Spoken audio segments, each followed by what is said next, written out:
സൂചന തരാമോ? ആർക്കെങ്കിലും എന്തെങ്കിലും ഒരു ഉത്തരം പറയാമോ? അതിനെക്കുറിച്ച് പറയുമോ? പറയും, നിങ്ങൾ വിഷമിക്കണ്ട, പറയും. ആരെങ്കിലും ഒന്ന് പറഞ്ഞ് എന്തെങ്കിലും ഒരു അല്പം അതിന് എന്താണ് നിത്യജീവൻ, നിങ്ങൾക്ക് എന്തെങ്കിലും ഒരു ആശയമുണ്ടോ? പറഞ്ഞു, ധൈര്യമായിട്ട് പറഞ്ഞു. പറഞ്ഞു മോനെ, പറയട്ടെ. നീ അവിടെ ആരോ കൈപൊക്കിയല്ലോ, പറഞ്ഞു. എന്താ? മരണശേഷമുള്ള ജീവനാണ് നിത്യജീവൻ, അതാണ് പറഞ്ഞത്. ആരെങ്കിലും? ഞാൻ സഹായിക്കാം. ഇവിടെ സഹോദരിമാർ, മക്കൾ പറയും. ഒരു സൂചന, എന്തെങ്കിലും ഒരു അതിൽ നിങ്ങൾക്ക് എന്തെങ്കിലും അറിയാമോ അതിനെക്കുറിച്ച്? നിത്യജീവൻ എന്നാൽ എന്താകുന്നു? ഒരു ഐഡിയ ഇല്ല, ഒട്ടും ഐഡിയ ഇല്ല, ഒട്ടും അറിഞ്ഞൂടാ.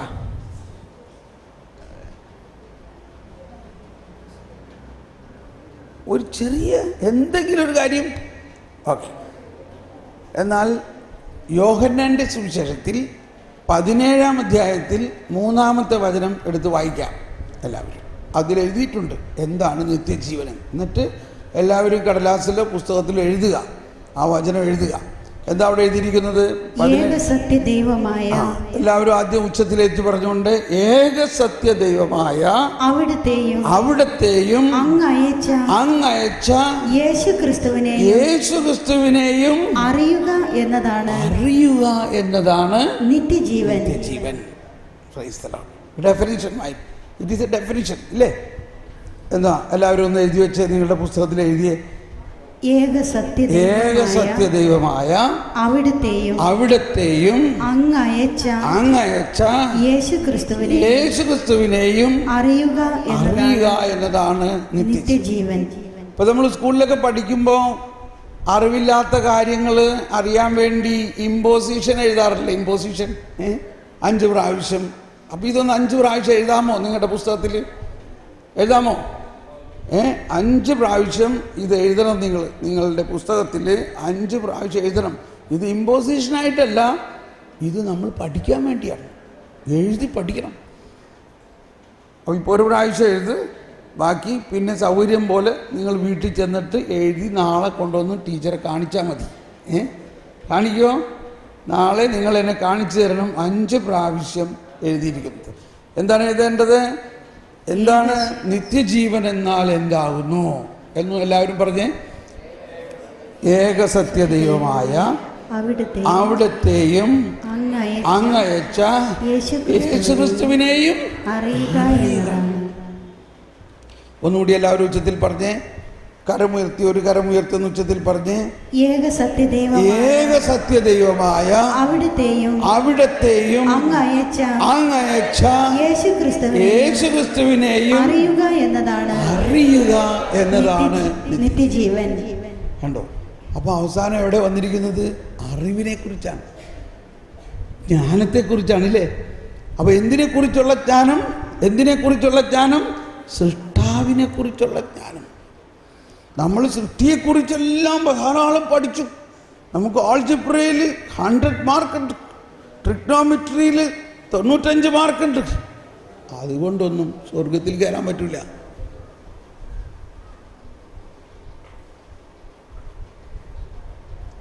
എന്തിന് മാർക്ക് കിട്ടണം? ആരെക്കുറിച്ചുള്ള അറിവ് വേണം? ഏക സത്യദൈവമായ അങ്ങയെക്കുറിച്ചും അങ്ങയച്ച യേശുക്രിസ്തുവിനെ കുറിച്ചുമുള്ള അറിവ്. ഇതാണ് നമ്മുടെ ജീവിതത്തെ വിജയത്തിലേക്ക് കൊണ്ടുപോകുന്നത്. നമ്മുടെ ജീവിതം വിജയിക്കണമെങ്കിൽ ഈ ഒരു ജ്ഞാനം വേണം, ഈ ഒരു അറിവ് വേണം. അപ്പോൾ അതാണ് ശിശു ജ്ഞാനം നിറഞ്ഞ് ശക്തനായി. ഈ ദൈവത്തെക്കുറിച്ചുള്ള അറിവ് നമ്മുടെ ആത്മാവിനും ബുദ്ധിയിലും നിറയുമ്പോൾ നമ്മളിൽ വലിയ ഒരു കരുത്തുണ്ടാവും, വലിയൊരു ശക്തി ഉണ്ടാവും. വലിയ ശക്തിയാണത്. ആ ശക്തി ഇപ്പോൾ നിങ്ങളുടെ മുഖത്തൊന്നും കാണണില്ല. എന്തുകൊണ്ടാ? ആ അറിവില്ലാത്തതുകൊണ്ട്. 2 ദിവസം കഴിയുമ്പോൾ മുഖമൊക്കെ മാറും. ഒരുപാട് കാര്യങ്ങൾ ദൈവത്തെക്കുറിച്ച് നിങ്ങൾ അറിയുമ്പോൾ നിങ്ങളുടെ മുഖം ആരുടെ മുഖം പോലെ ആവും? ദൈവത്തിൻ്റെ മുഖം പോലെ തന്നെയാവും.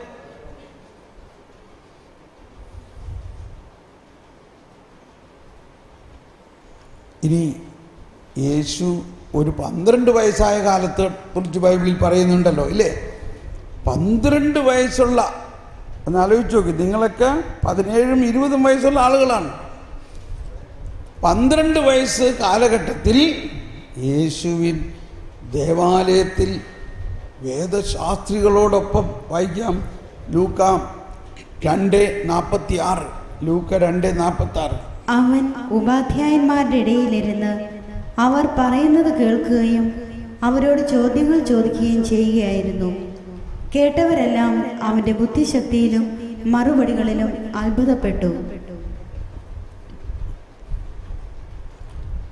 ഒന്നെല്ലാവരും ശബ്ദമുയർത്തിയേറ്റ് പറഞ്ഞ്, അവൻ ഉപാധ്യായന്മാരുടെ ഇടയിൽ ഇരുന്ന് അവർ പറയുന്നത് കേൾക്കുകയും അവരോട് ചോദ്യങ്ങൾ ചോദിക്കുകയും ചെയ്യുകയായിരുന്നു. കേട്ടവരെല്ലാം, എല്ലാവരും കരമുയർത്തി ശബ്ദമുയർത്തി, ഒരു കരമുയർത്തി ശബ്ദമുയർത്തി, കേട്ടവരെല്ലാം അവന്റെ ബുദ്ധിശക്തിയിലും മറുപടികളിലും അത്ഭുതപ്പെട്ടു.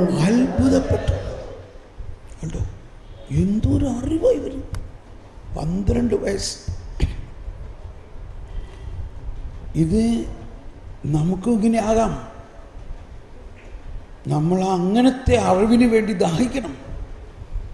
അത്തരത്തിലുള്ള അറിവിന് വേണ്ടി നമ്മൾ ദാഹിക്കണം. ഇനി അതിൻ്റെ അവസാനം 52ാമത്തെ വചനത്തിൽ പറയുകയാണ്, യേശു ജ്ഞാനത്തിലും പ്രായത്തിലും ദൈവത്തിന്റെയും മനുഷ്യരുടെയും പ്രീതിയിലും വളർന്നു. ഇനി യേശുവിൻ്റെ പരസ്യ ജീവിതത്തിൽ യേശുവിൻ്റെ പ്രഘോഷണം കേട്ടിട്ട് ആളുകളെല്ലാം എന്താ പറഞ്ഞത്? എന്തൊരു ജ്ഞാനമാണത്! ഇത് നമ്മുടെ തച്ചൻ്റെ മകൻ ഔസേപ്പിൻ്റെ മകനല്ലേ ഇവൻ ഇത്രയും ജ്ഞാനം എവിടുന്ന് കിട്ടി? അപ്പോൾ യേശു ഒരു ശിശുവായിരുന്നപ്പോൾ ജ്ഞാനം കൊണ്ട് നിറഞ്ഞു, ഒരു ബാലനായിരുന്നപ്പോൾ ജ്ഞാനം കൊണ്ട് നിറഞ്ഞു, ഒരു യുവാവായിരുന്നപ്പോഴും ജ്ഞാനം കൊണ്ട് നിറഞ്ഞു, ഒരു പരസ്യ ജീവിതത്തിലെ ഒരു പുരുഷനായിരുന്നപ്പോഴും യേശു ജ്ഞാനം കൊണ്ട് നിറഞ്ഞു. യേശുവിൻ്റെ ജീവിതം മുഴുവനും ദൈവിക ജ്ഞാനത്താൽ നിറഞ്ഞ ഒന്നായിരുന്നു.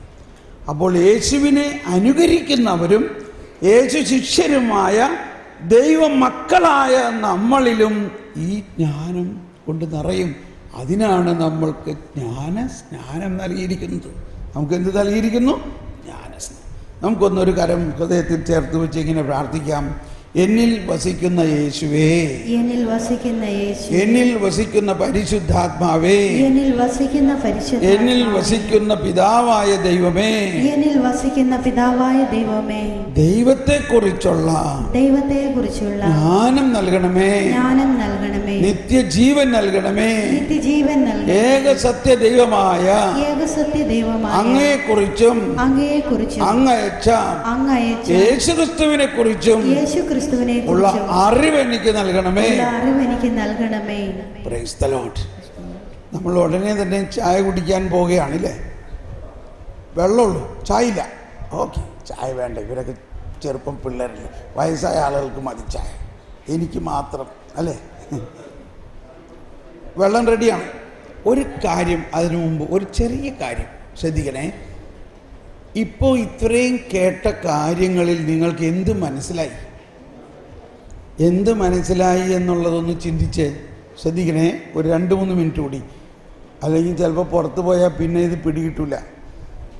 ഇത്രയും സമയം നിങ്ങൾ കേട്ട ക്ലാസ്സിൽ നിന്നും നിങ്ങളെ ഏറ്റവും ആകർഷിച്ച ഒരാശയം ഒന്ന് അടുത്തിരിക്കുന്ന ആളുമായിട്ടൊന്ന് പങ്കുവെച്ച് അടുത്തിരിക്കുന്ന ആളോടൊന്ന് പറഞ്ഞ്, എന്താണ് നിങ്ങൾക്ക് ഈ ക്ലാസ്സിൽ കിട്ടിയത്? നിങ്ങളൊന്ന് ചർച്ച ചെയ്യും, അങ്ങോട്ടും ഇങ്ങോട്ടും ചർച്ച ചെയ്യും.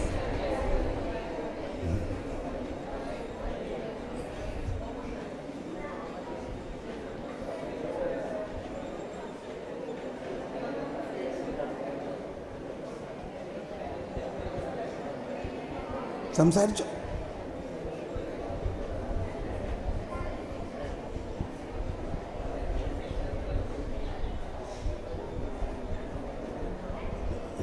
ഓക്കെ, ഇങ്ങനെ സംസാരിച്ചുകൊണ്ട് വെള്ളത്തിൽ കുടിക്കാൻ പോയിക്കോ. ഇതേ കാര്യം മാത്രം സംസാരിക്കാവൂ കേട്ടോ, വേറെ ഒന്നും സംസാരിക്കാൻ പാടില്ല. പോയി വെള്ളം കുടി. ആദ്യം പെൺകുട്ടികൾക്ക് ഈ ഭാഗത്ത്, ആൺകുട്ടികൾക്ക് ആ ഭാഗത്ത്. ഇപ്പോൾ നിങ്ങൾ പോകുന്ന സമയത്ത് ഈ കാര്യങ്ങളെക്കുറിച്ച് സംസാരിച്ചോളൂ.